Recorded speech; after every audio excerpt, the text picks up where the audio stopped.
आता माझी अपेक्षा सांगू का तुम्हाला? सांगा ना. हा, मगाशी बोललो मी काय अपेक्षा नाही, पण तुमच्या एक किरकोळ अपेक्षा, आता दोघांनी अपेक्षा करायच्या ना म्हणलं, एकाने कुणी केली पाहिजे ना. 5 आकडी पगार ना तुम्हाला पाहिजे. हो. माझी 5वी अपेक्षा सांगतो तुम्हाला. हा. तुमच्या वडिलांना किती पगार होतो? ते शेतीचं काम करतात, तर आता ते येतात असं म्हणजे गरीब परिस्थितीची जाणीव आहे तुम्हाला. हा. मग तुम्ही मुलांकडनं का अपेक्षा ठेवता की मुलाला 1 लाख पगार पाहिजे, 5 लाख पगार पाहिजे? म्हणजे आम्ही मुलांनीच सगळं करायचं का? अहो, पगार कमी असू नये, पगार पोटा पाण्यापुरता पाहिजे. अहो, तुमच्यावर जर एवढी अपेक्षा आहे ना, तुम्ही म्हणा ना मी पण काम करू लागते, दोघं मिळून कमवू. आणि नसतील तर थोडं मन मारायला शिका. का पैसा म्हणजे सगळे तुमच्यासाठी? अहो, लग्न जमवताय का व्यवहार करताय माझा? 4थी अपेक्षा 4 चाकी पाहिजे ना तुम्हाला. हा, 4 चाकी तुमच्याकडे आहे का? नाही. आमच्याकडे पण नाहीये. आमची घ्यायची आहे पण ते तरी घेत नाही आम्ही, कारण की आमच्या वडिलांना गरिबीची जाणीव आहे. आम्हाला तो काही वेळा फाजील शौक वाटतो. हा, आमचं कुटुंब मोठं असतं तर घेतली असते आम्ही 4 चाकी, पण गरज नसताना कधी फाजील शौक केले नाही आम्ही.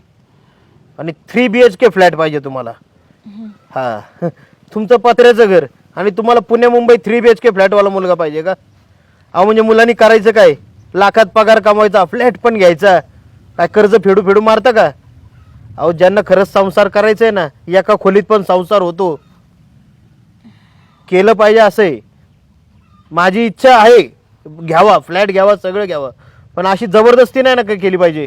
लग्नाआधी मुलाचं वय काय असतं? 20-25-25व्या वर्षात मुलांनी सगळं घ्यायचं का?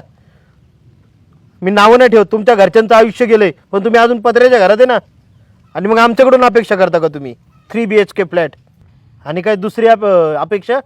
दुचाकी पाहिजे, स्पोर्ट्स बाईक ना तुम्हाला. स्पोर्ट्स बाईक कितीला असते हो? स्पोर्ट्स बाईकचा उपयोग माहिती आहे का तुम्हाला काय? स्पोर्ट्स बाईक ही गाड्यांच्या शर्यतीत पळवण्यासाठी असती, घरी वापरण्यासाठी नसती. आणि लॉंग ड्राईव्हला जायचंय, फिरायला जायचंय, एवढी हाऊसमौज आम्ही कधी केली नाही आणि करणार पण नाही. स्पोर्ट्स बाईक घ्यायची. अहो, स्पोर्ट्स बाईकपेक्षा एखाद्या गरीबाला मदत करेल मी. अहो, गाडी कुठलीही घेतली तरी तेवढ्याच अंतरावर जाणार आहे ना. हा, ॲव्हरेज ठीक आहे, काही सुख सुविधा असतील ठीक आहे, का स्पोर्ट्स बाईक? स्पोर्ट्स बाईकवाला मुलगा तुम्हाला पाहिजे, तर मग तो कसाही असू द्या. अहो, स्पोर्ट्स बाईकमध्ये धडकून किती मेलेत माहिती आहे का तुम्हाला? मी नावं नाही ठेवत, फक्त तुमच्या अपेक्षांचं सांगतोय तुम्हाला उत्तर. आणि काय, मुलगा एकुलता एक पाहिजे. एकुलता एक असणं खूप चांगलं वाटतं का तुम्हाला? तुम्ही 4 भावांचं कुटुंब आहे म्हणून तुम्हाला कळत नाही. वडिलांना पण भाऊ बहीण आहे. एकुलता एक माणसाचं दुःख काय ना, मला विचारा. आहे का मला राखी बांधायला बहीण? वडील पण एकुलते एक होते, आहे का त्यांना? मला आत्या आहे, माझ्या मुलांना तरी आत्या राहील का? नातं काय राहतंय का आमच्या घरात? ना मी कोणाचा मामा, ना मला कुणी आत्या, ना माझी मुलांची कुणी आत्या. अहो, नाती तुटायला लागली ह्या एकुलते एक पानामुळं.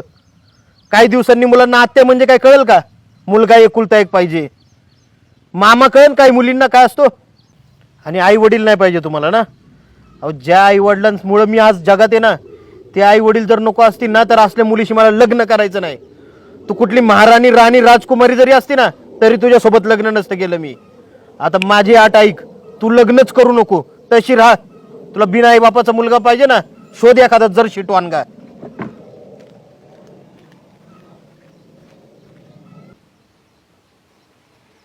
माझंच चुकलं वाटतं. मी माझ्याच भ्रमात होते. मला हे पाहिजे, मला गाडी पाहिजे, बाईक पाहिजे, 3 BHK फ्लॅट पाहिजे, चांगला कमवणारा नवरा पाहिजे. पण तो जे काही बोलला ना, ते खरं बोलला. जे काही त्याने पटवून दिलं ना, ते योग्यच आहे. मुलींनी पण सगळा विचार केला पाहिजे, परिस्थितीची जाणीव ठेवली पाहिजे.